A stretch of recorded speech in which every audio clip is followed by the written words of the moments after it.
नमस्कार दोस्तों, आज हम पर्यावरण और परिस्थिति का एक नया टॉपिक लेके आए हैं, ओजोन लेयर। ठीक है, तो ये भी एक महत्वपूर्ण टॉपिक है और इससे प्रश्न हमेशा कोई ना कोई हर परीक्षा में बनता है। चाहे करंट को लेके, डेट्स को लेके हो, चाहे इसके साइड इफ़ेक्ट्स हों ओजोन लेयर के, चाहे ओजोन लेयर कहाँ बेनिफिट है, यहाँ से प्रश्न एक ना एक कॉमन प्रश्न जो है ज़रूर मिलता है आपको। रिपीटेड प्रश्न इसकी चांस ज़्यादा रहते हैं। तो चलिए आज हम इन प्रश्नों की शुरुआत करते हैं और देखते हैं। पहला प्रश्न हमारा जो है उत्तर प्रदेश प्री 2018 का है। इसमें कह रहा है कि सूर्य के प्रकाश से पराबैंगनी विकिरण अभिक्रिया निम्न में से क्या पैदा करती है। ठीक है, तो पहले तो ये जान लीजिए कि सूर्य से जो मिलती है वो कौन सी किरण है, हमारी पराबैंगनी विकिरण। ठीक है, तो इससे अल्ट्रावायलेट रेज भी बोलते हैं इंग्लिश में, दोनों वर्ड आ जाते हैं। तो देखते हैं कि इसमें कौन सी पैदा होती है। तो इसमें जो ओजोन लेयर है वो हमारी गैस निकलती है। ठीक है, तो इसलिए ये ओजोन लेयर नुकसानदेह होती है। ठीक है, दूसरा प्रश्न देखते हैं। वायुमंडल में उपस्थित ओजोन द्वारा निम्नलिखित विकिरण अवशोषित किया जाता है। ठीक, तो क्या अवशोषित करता है, तो पराबैंगनी किरणों को अवशोषित करता है। वायुमंडल में ओजोन द्वारा निम्नलिखित विकिरण अवशोषित किया जाता है, तो ये पराबैंगनी किरणों को अवशोषित किया जाता है। अगला प्रश्न देखते हैं। अभी हम बता रहे थे कि इंग्लिश नाम भी आता है, ऐसे ये प्री 2014 का है कि ओजोन बायोस्फीयर को बचाती है। ठीक है, जो बायोस्फीयर एक लेयर बनती है, तो ये किससे बचाती है हमें, अल्ट्रावायलेट रेज से। अल्ट्रावायलेट रेज जो सूर्य से आने वाली अल्ट्रावायलेट किरणें होती है उनको रोकती है ये। ठीक है, चलिए प्रश्न नंबर 4 देखते हैं कि वायुमंडल में उपस्थित ओजोन लेयर अवशोषित करती है। फिर से वही रिपीटेड हो गया, तो इसमें ही वही रहेगा हमारा अल्ट्रावायलेट रेज। अगला देखते हैं, वायुमंडल में ओजोन परत क्या करती है। तो ये क्या है कि पृथ्वी पर जो पराबैंगनी किरणों से जो है आती हैं सूर्य से, ठीक है, उनसे क्या करती है, जीवन रक्षा करती है। ठीक है, तो इसका आंसर हो गया सी। अगला देखते हैं, ओजोन परत मानव के लिए उपयोगी है। तो ये क्यों उपयोगी है कि परत की बात हो रही है, एक गैस होता है और एक परत होता है। तो परत क्या करती है कि जो अल्ट्रावायलेट रेज हैं वो पृथ्वी पर आने नहीं देती। ठीक है, और तापमान को भी नहीं बढ़ने देती हैं। तो इसका राइट आंसर हमारा बन रहा है बी। कौन सा, बी। चलिए अगला मिलान करते हैं और ये देखते हैं कि इसमें कह रहा है कि मिलान करना है हमें कि कौन सा सुमेलिन नहीं है। ठीक है, रेनिन एक है, ये पनीर से हमें मिलता है। विटामिन को दिए हुए हैं और कोशिश में ये दिया हुआ है कि कौन सा किससे मिलता है। जैव प्रौद्योगिकी प्लाटिज्म में इसमें अध्ययन जो किया जाता है वो प्लाटिज्म अध्ययन किया जाता है। गोल्डन चावल में जो पाई जाती है विटामिन ए पाई जाती है, तो ये इंपॉर्टेंट भी हैं सारे और वैसे भी आ जाते हैं। ठीक है, एक क्वेश्चन कह रहा है कि ओजोन लेयर जो है वो कहाँ पाई जाती है, ट्रोपोस्फीयर। तो ये ट्रोपोस्फीयर में ना पा के ये पाई जाती है स्ट्रेटोस्फीयर में। ठीक है, तो ये आप ध्यान रख लीजिए। ये प्रश्न जो है इसमें ऑप्शन ये गलत है, तो इसका राइट आंसर हो गया डी। अगला देखते हैं, ओजोन लेयर कहाँ पाई जाती है, प्रश्न आ गया रिपीट होके, तो ये है स्ट्रेटोस्फीयर। ठीक, अगला प्रश्न देखते हैं। फिर से वही, इसकी अब क्या कहा, अब शुद्ध हिंदी दे दी। तो शुद्ध हिंदी इसको बोलते हैं समताप मंडल। इसका कभी कभी क्रम भी लगाने को आता है कि तो इसका क्रम लगाइए, तो क्षोभ मंडल, फिर समताप मंडल, फिर मध्य मंडल, फिर आयन मंडल, ये इसका क्रम रहता है। ठीक है, क्रम रहेगा A B C D, क्रम भी आप याद कर लेना। अगला कह रहा है कि ओजोन की सर्वाधिक सांद्रता मिलती है, वही रिपीटेड प्रश्न है। ये 2018 का है, ये स्ट्रेटोस्फीयर में मिलती है। अगला, ओजोन लेयर की पृथ्वी से करीब दूरी कितनी है। तो इसको आप देख सकते हैं, इसकी 15 से 30 मीटर दिखाई जाती है। तो इसका जो नियरेस्ट आंसर बन रहा है वो 20 किलोमीटर बन रहा है। ठीक है, चलिए अगला देखते हैं। अगला फिर से प्रश्न है कि ओजोन परत मुख्यतः कहाँ पर पाई जाती है। तो ये पाई जाती है हमारी समताप मंडल में ये पाई जाती है।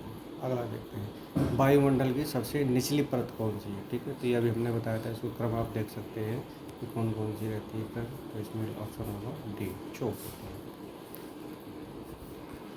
अगला प्रश्न है, निम्नलिखित में से कौन सी परत समताप मंडल में सम्मिलित नहीं है। तो समताप मंडल का एक क्राइटेरिया, तो इसमें जो है मध्य मंडल, क्षोभ मंडल और समताप मंडल, तीनों मंडल रहेंगे, लेकिन आयन मंडल इसमें नहीं रहेगा। तो इसका राइट आंसर होगा ए। ठीक है, अगला प्रश्न देखते हैं।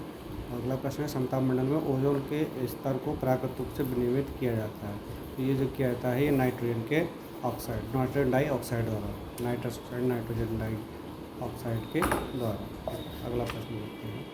अगला, अब ये CFC गैसेज होती है उनके लिए है। इसमें कह रहा है कि कौन सा सत्य नहीं है। तो ये प्रशीतन के प्रयोग में लाई जाती है, बिल्कुल सही है।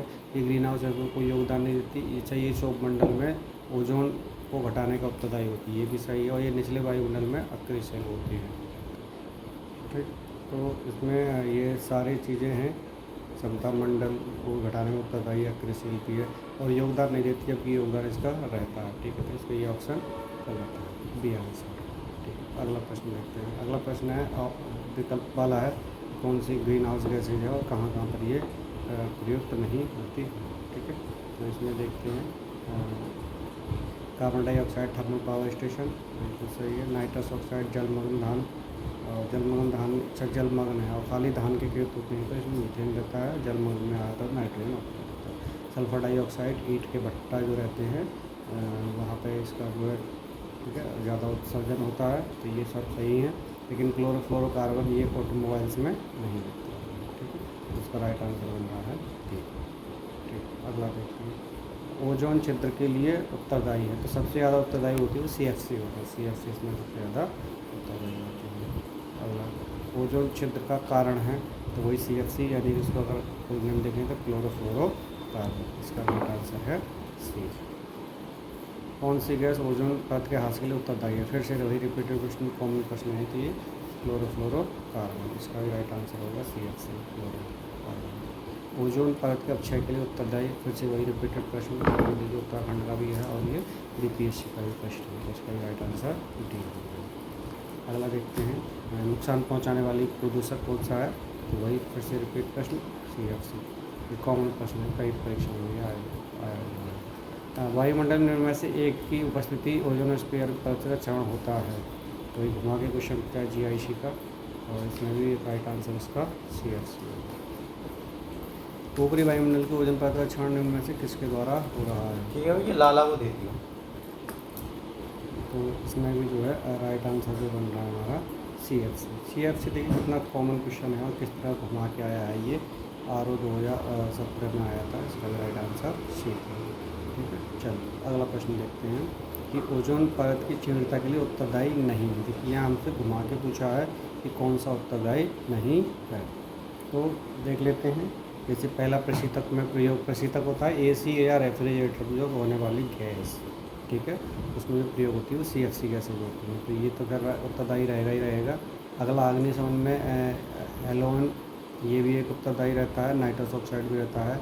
लेकिन जो एक क्वेश्चन में कहा है कि विलायक के रूप में मिथाइल क्लोरोफॉर्म, तो ये इसमें उत्तरदायी नहीं होता है। ठीक है, इसका राइट आंसर है।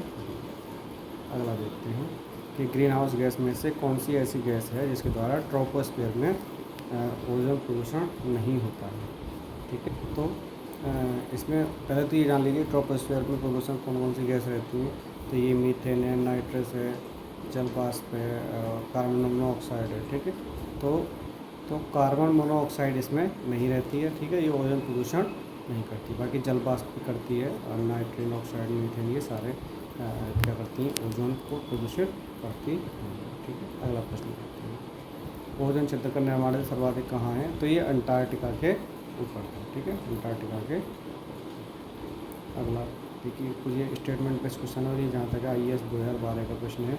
इसमें पूछा है कि CFC जो ओजोन ह्रास पदार्थ के रूप में चर्चित है, उनका प्रयोग सुगट्य फॉर्म के रूप में निर्माण होता है ट्यूबलेस टायरों में, कुछ विशिष्ट इलेक्ट्रॉनों की सफाई करने में, एरोसोल के दाबकारी एजेंट के रूप में। तो इसमें क्या है कि ये ट्यूबलेस टायर हैं, इसमें ऐसा कोई पदार्थ नहीं मिलाया जाता जिससे ये नुकसानदेह हो। बाकी इन सब में जो है ये ऐसे पदार्थ रहते हैं जो नुकसानदेह होते हैं। ठीक है, तो इसका 1, 3, 4 बनना चाहिए आंसर। ठीक है, तो इसका जो आंसर बन रहा है 1, 3, 4 सी ऑप्शन इसका सही है। अगला देख लेते हैं। अंटार्कटिका के क्षेत्र में ओजोन क्षेत्र का बनना चिंता का विषय है, क्षेत्र के संभावित कारण क्या हो सकते हैं? ठीक, तो इसमें कारण पूछा गया है। ठीक है, तो कारण में हम जब देखते हैं तो मेन चीज़ है कि क्लोरोफ्लोरोकार्बन इसमें कहाँ पर ज़्यादा, देखो कार्बन का CFC तो सब जगह का रीजन दिखाई रहा है। ठीक है, ये तीनों ऑप्शन में दिया है, तो संभावित कारण हम एक चुने। संभावित कारणों में इसमें ये देखा गया है कि नियरेस्ट देखा जाए तो ध्रुवीय वातावरण और समताप मंडल बादलों में उपस्थिति और क्लोरोफ्लोरो का अंतर्भाव। ठीक है, तो इसका B आंसर बन रहा है। अगला देखिए, फ्रिजों में कौन सी गैस भरी जाती है? तो ये फ्रिजों में जो गैस भरी जाती है तो इसमें गैस भरी जाती है हमारी मेफ्रॉन गैस। कौन सी? मेफ्रॉन। ठीक है, ये CFC कार्बन, ये भी जो वही वाली बात है, CFC इसको बोल देते हैं। ठीक है, अगला प्रश्न देखते हैं। वही क्वेश्चन पूछा है कि ओजोन रिक्तिकारक है तो कौन कौन से इसमें? Chlorofluorocarbon, Helens, carbon tetra chloride, सारे के सारे जो है ओजोन रिक्तिकारक हैं इसमें। तो राइट आंसर इसका D बन रहा है। अगला देखते हैं कि तिब्बत के पठार के ऊपर वर्ष 2005 में ओजोन आभा मंडल यानी कि ओजोन हेलो का पता लगाया था। तो ये लगाया था पता हमारा W कैंट मूरे ने। इसका राइट आंसर है C, W कैंट मूरे। मॉन्ट्रियल प्रोटोकॉल यूनिवर्सिटी किसके क्षण से संबंधित है? मॉन्ट्रियल प्रोटोकॉल जो हुआ था वो ओजोन लेयर से संबंधित है। ओजोन लेयर से संबंधित है। अगला देखते हैं मॉन्ट्रियल प्रोटोकॉल किससे संबंधित है? तो इसमें हम देख सकते हैं कि ग्लोबल वार्मिंग नाम के ओजोन परत के क्षण से संबंधित है। फिर से वही आ गया मॉन्ट्रियल प्रोटोकॉल। तो हमने भी बताया था। तो ये कौन सी गैस है जैसे किससे संबंधित रहेगा? ये रहेगा CFC, क्लोरोफ्लोरोकार्बन। अगला देखते हैं कि ये कुछ दिए हुए हैं सम्मेलन। तो कौन सा है? जैसे पृथ्वी का विश्व जलवायु सम्मेलन 1979 में था। प्रथम पृथ्वी सम्मेलन एजेंडा 21 था और ये +5 1997 भी था। ठीक है, लेकिन कार्बन व्यापार से संबंधित मॉन्ट्रियल प्रोटोकॉल नहीं था, बल्कि क्या था? ओजोन लेयर से संबंधित था। ठीक है, तो इसका राइट आंसर बन रहा है D। अगला देखते हैं। ये महत्वपूर्ण प्रश्न है, इम्पोर्टेंट है, रिपीटेड है। बनना RO और पुलिस के लिए ये बहुत ही इम्पोर्टेंट प्रश्न है। ठीक है, ये रिपीट होता है। इसकी इस बार की वो थीम देख लेना, क्या थीम है। ठीक है, ये प्रश्न आएगा ही आएगा। तो इसका राइट आंसर बन रहा है कि ओजोन परत संरक्षण दिवस कब मनाया जाता है? तो ये मनाया जाता है 16 सितंबर के लिए। अगला देखते हैं संरक्षण के लिए दिवस कब मनाया जाता है? बहुत रिपीटेड प्रश्न है, इसीलिए इसको हमने डाला बार आप देख लीजिएगा। ठीक है, फिर से वही रिपीटेड प्रश्न 2021 में आया, उत्तराखंड PCS में भी और BP PCS में भी। तो 16 सितंबर। अगला देखते हैं फिर से वही देखिए, ओजोन दिवस कई नामों से बदल के आता है, तो ओजोन दिवस कह दिया यहाँ पे। तो इसका भी राइट आंसर 16 सितंबर। फिर से अंतर्राष्ट्रीय वर्ड अगर जोड़ देता है फिर भी आपका राइट आंसर होगा 16 सितंबर। अगला देखिए, अब इसमें कुछ गैसेज हैं उनका मिलान कर दिया है।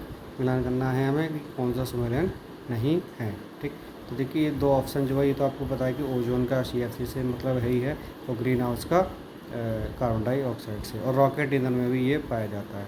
इसमें नाइट्रिक एसिड ना हो क्या होता है? सल्फ्यूरिक एसिड होता है। तो ये ऑप्शन गलत है इसमें B। ठीक है, ध्यान रखना है इसको। अगला, ओजोन को क्षरण करने वाले पदार्थों को नियंत्रित करने उन्हें क्षरण का प्रयोग बाहर करने के मुद्दे से संबद्ध है। तो क्या आया था? ये मॉन्ट्रियल प्रोटोकॉल हुआ था, उसमें ये सारी चीज़ें बताई गई थी किस तरह से ओजोन क्षरण को रोका जाएगा। सूर्य से आने वाली किरणें, तो ये जो आती हैं और जिसमें पराबैंगनी किरणें होती हैं, इससे मुख्यतः कौन सी परेशानी होती है? तो ये होता है त्वचीय कैंसर। त्वचा से संबंधित जो कैंसर होता है वो ये की वजह से होता है। अगला, ओजोन जैविक जीवन के लिए परमावश्यक है। ओजोन परत पृथ्वी को ऊर्जा विकिरण से संरक्षित करता है। बिल्कुल दोनों ही सही हैं इसमें, और व्याख्या भी इसकी सही कर रहा है। ठीक है, तो इसका राइट आंसर बनेगा A। अगला देखते हैं, वैज्ञानिकों की निम्न टीमों में निम्न सर्वप्रथम अंटार्कटिका के ऊपर कौन सा क्षेत्र ने पता लगाया था? तो इसका जो पता लगाया था ये थी हमारी ब्रिटिश टीम की। इसने सर्वप्रथम पता लगाया कि ओजोन परत में छिद्र हो रहा है।